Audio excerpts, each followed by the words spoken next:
sinasabi. Ngayon, puntahan na natin. Sige ho. Puntahan na ho natin agad-agad mga kababayan. Wala pong iba kundi si Jason sa. Maliligo, kakain. Ayan, masaya na si boss. Ano po? Masaya na po mga kababayan si Dos por Dos. Aha, no? Si Dos por Dos aka Jason sa. Bakit? Pansamantalang laya na po eh. Yes, correct. Yung narinig niyo po sa atin. Pansamantalang laya na po si Dos por Dos aka Jason sa mga kababayan. Bakit? Nag-grant na po yung hinihiling nila na mag-bail si Jason sa, no? Gismil, mga bossing, Gismil. Kaya lang, syempre po, pansamantala lang po yan. Ano po? Pagdating ng mga panahon na hinihiring na po yan at napatunayan na si Jason sa mga kababayan ay totoong nagpakalat ng maling impormasyon at tama na guilty siya doon sa ikinaso sa kanya.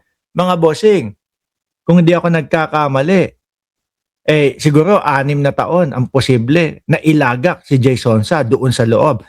Let's say sabihin na natin, humaba, tumagal, 3 o 4 na taon bago nasabihan guilty si Sonsa. Ilang taon na siya nun?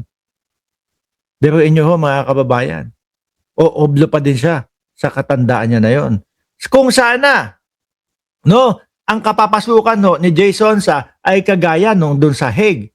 Sa The Hague, may aircon, sarili mo yung kulungan. Hindi ho. Pag sa Pilipinas ka nakulong, mga kababayan, ay panigurado po. Ano po? Panigurado, mga boss chief sir, araw-araw po maglilinis ka ng tubo. Yung tubo talaga ha. Typical na tubo o yung literal na tubo ang sinasabi ko dito. Ibig sabihin, araw-araw, paglilinisin ka ng kasilyas. Kasi po, diyan sa mga loob ng kulungan, mga preso po ang naglilinis nung kanilang mga selda at nung kanilang mga kasilyas. Si Ma'am Chris Rose nandito na, pero na-shoutout na natin yan. Kaninang wala pa, di ba? Ganyan tayo, alam natin kung sino yung mga talagang pumupunta dito at laging nakasubaybay dito at laging nakasuporta Tuloy. Game. Ano daw po ang unang gagawin ni Jason sa paglabas niya ng oblo? Uwi, maliligo, kakain. Maliligo, kakain, di ba? Hindi, tama nga naman. Baka alos paligo. Kasi doon naman sa oblo, mga kababayan, alam naman natin, hindi ganon kalinis, hindi naman ganon kaayos yung mga kasilyas at paliguan Siguro, ewan ko, kung hindi pa naligo si Jason sa, natakot ho siguro matubuhan sa wet packs. Di ba? Mga kababayan, natakot ho siguro mapasakan ng tubo sa wet packs, mga bossing, habang naliligo. Sabi, nalaglag, pakiabot nga yung sabon. Yari siya doon. Sabi ni Darlet Baltasar, si Jason sa ba talaga, yan, o tambal ni Mel Chang, o Mel NJ. Alam niyo po, may katuwaan simula nung nakulong si Sonsa, no po. Sabi daw dati, mga bossing, kung nung araw daw po, 90s, Mel NJ daw po. Ngayon daw po, J in jail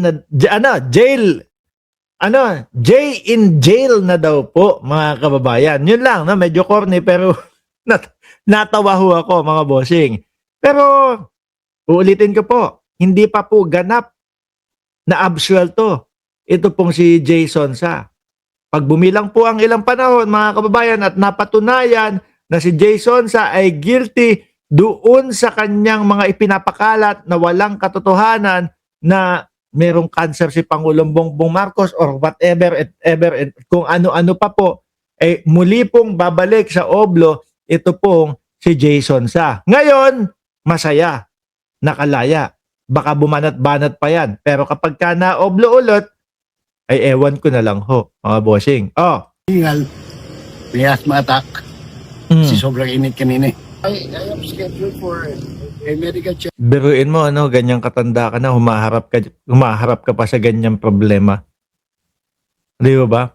Sabi nga nung iba, sabi ng nakakarami, pwedeng bumatikos. Walang nagbabawal bumatikos. Pero wag ka nga abot sa punto na illegal na yung ginagawa mo. Kagaya ng mga pagpe-fake news at paninira ng walang katotohanan. Pick up on Wednesday. Mabuti na lang na gusto maaga so I can see my doctor.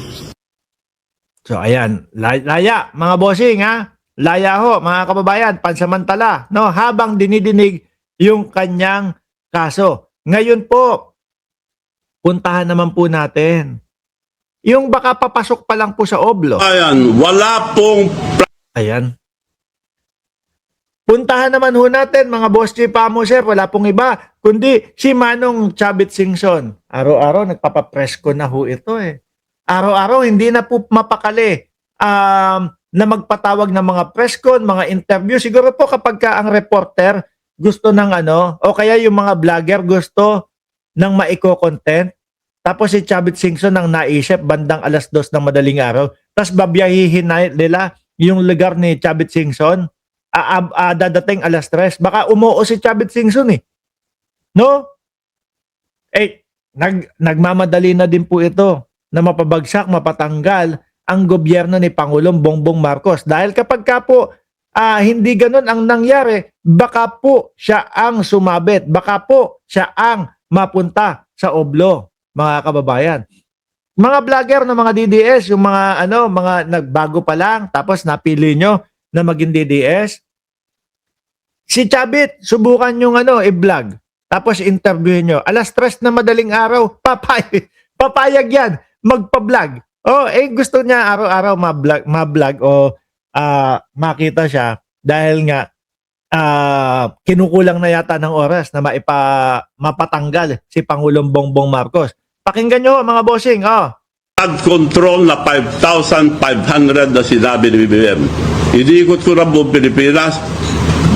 I am the president of the Mayor's League of the Philippines and Wala daw pong 500 wala daw pong 5,500 na flood control mga boss Chief Amuser na sinabi ng ating Pangulo. Ulitin ko para 100% malinaw po at hindi tayo nagpe-fake news. mga kababayan, wala pong flood control na 5,500 na sinabi ni BBM. Iniikot ko na buong Pilipinas. I am the president of the Mayor's League of the Philippines and still the emeritus president. So I have contacts with all of them. Naging president na rin ako ng Councilors League, Governors League. Natawagan ko almost everybody. Walang project na 540. Alam mo Chavit, no, maniniwala ako na walang 5,500 na flood control kung hindi naghalongkat si Pangulong Bongbong Marcos.